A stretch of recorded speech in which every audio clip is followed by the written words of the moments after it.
Sisirain pa yan, no. Ito, isisirain pa yan hanggang doon.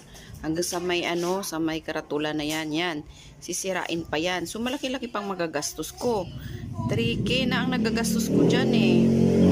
So, pag sinira pa yan, tas lalagyan pa ng grill sa labas. Ito. Lalagyan pa yan ng grill sa labas at saka yun. Sisirain pa yun para magiging pantay.